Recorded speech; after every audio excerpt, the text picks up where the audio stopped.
Hi everyone, I'm Jessica. Welcome back to my channel. Today we're working on block 42 of the 2024 Scrappy Sampler. Let's get started. For this block we have a lot of pieces, but bear with me, it's not that bad. So we are going to assemble this block. I made a bunch of half square triangles according to the pattern. I have 4 different colors and I have 4 in each color. So I'm going to sort those out. In addition to the half square triangles, I also have 1 solid square of each color. And then I have all the white squares that I need. You could just assemble the friendship stars and then sew them together.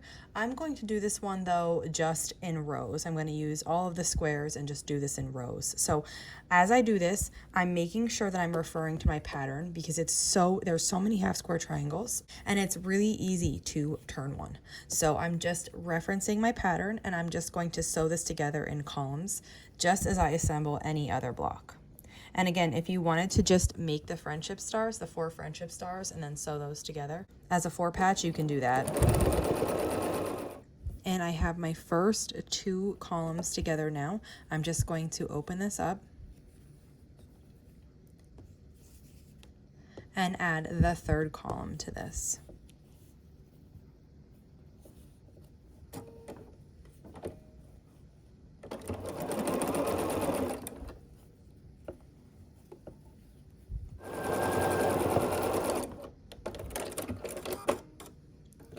I have 3 columns together now, and I have 3 more to go. So I'm just going to keep adding 1 square at a time in the columns until I have all my columns sewn together.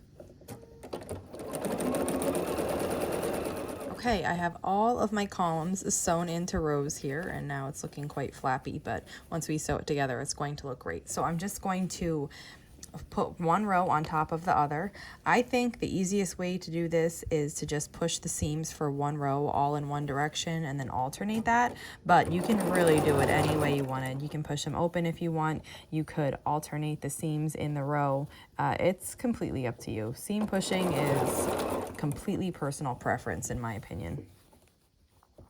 So I'm just going to start sewing these rows together. I'm making sure for this row, I'm just pushing all the seams away from me, and the underneath row, all the seams are going toward me. And we just sew across.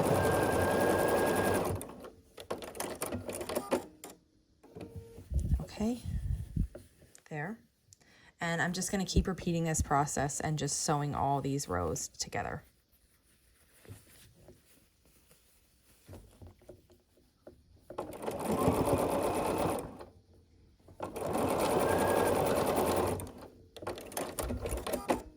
Okay, all the rows are sewn together, and this is what our block looks like. Again, when we're all finished, this is what our block looks like.